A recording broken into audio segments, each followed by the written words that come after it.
Believe it or not, it's been 10 years since I planted this bamboo hedge in my garden. In this video, we're going to look how it's grown over those years, how I maintain it, and how I'm going to look after it in the future. As we can see here, the bamboo hedge is a nice backdrop to other plants in front of it. So we've got some nice Fatsias, Mahonias, tree fern, and a big old Scheffler macrophylla in the distance there. It's winter, so this tree fern has lost its leaves in this location, but other ones not too far away are still got some green foliage, although a bit tatty at this time of year. But back to the hedge, we can see it's, like I said, it's a nice backdrop, bit of a windbreak, does create some shade, and as it's grown in my garden well over 3 meters, I have cut it back to about 2.5 meters. The top of that is about 2.5. You can see I've missed a few of the stems. You can see the top of the picture there, and they're reaching above 3 meters tall. So I just need to go and get those.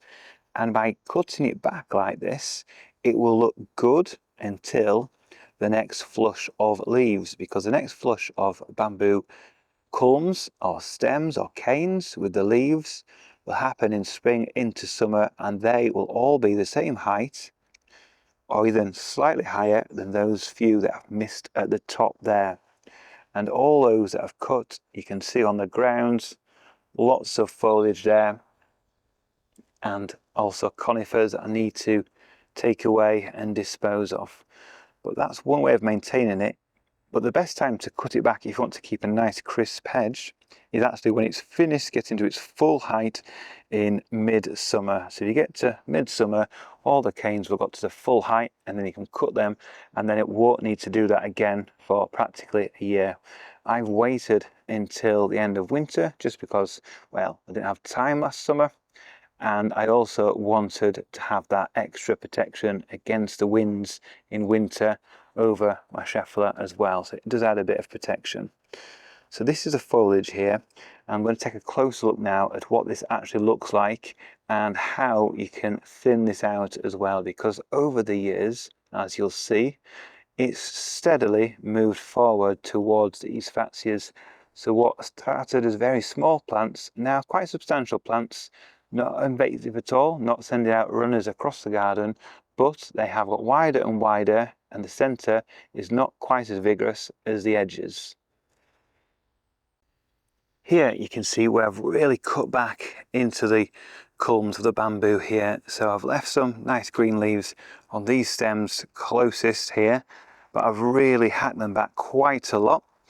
And over here, when I've gone back quite far in, it's quite dead in the centre. So let's take a closer look at that. Just have to be careful where I'm going. And you can see it's not looking great in this section. That's because a plant grows from the centre outwards in all directions, pretty much like a herbaceous plant. So here it's not looking great, but what will happen in summer is the new canes will come up around the edges and then will block this area, and new leaves will form on the mature canes as well. But what I want the plant to do is to encourage it to grow further towards the edge, away from the camera, so closer to next door there, and not come out closer and closer to here, to this loquat tree for instance.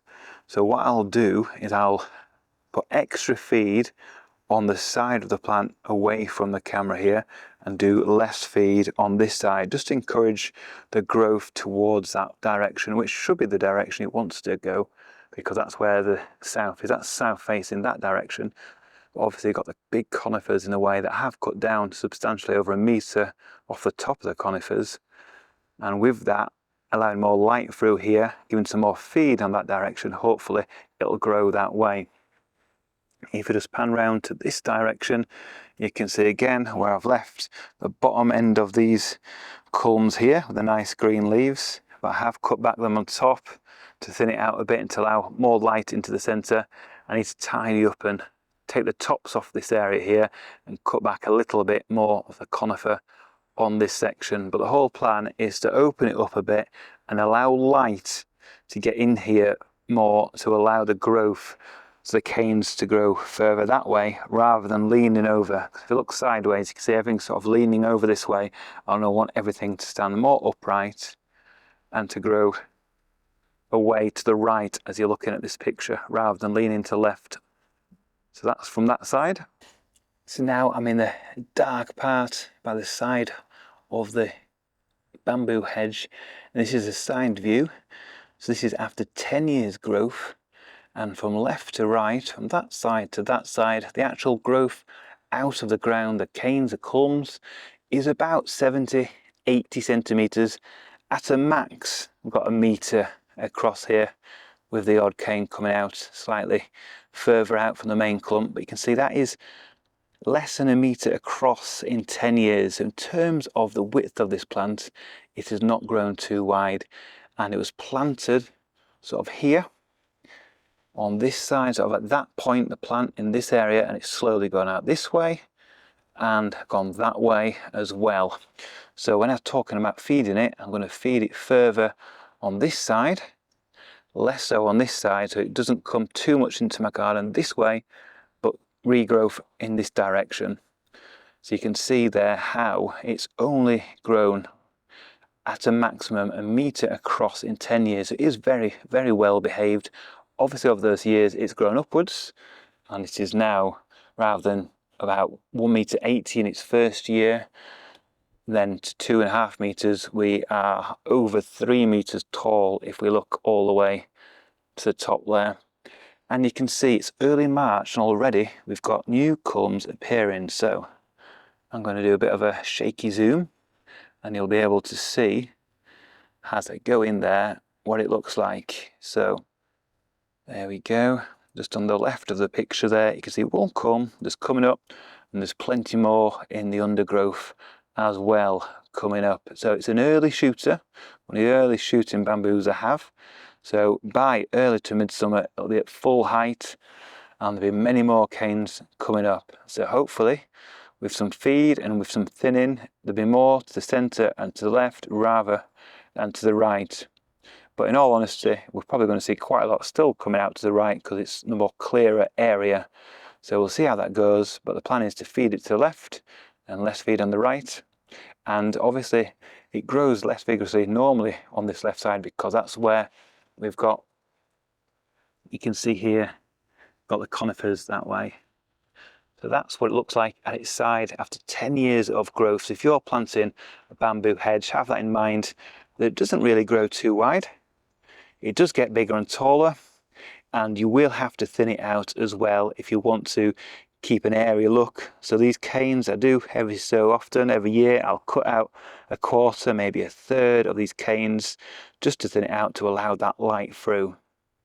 So we've talked about feeding the bamboos, but what do I actually use as a feed in my garden? Well, basically I use an organic feed which is slower releasing its nutrients, and I use blood, fish and bone, and I put that, which comes as a powder, along the hedge of the bamboo at the base, and I sort of try to tickle it into the top of the soil, but it's pretty hard to do so when it's full of the rhizomes and the canes.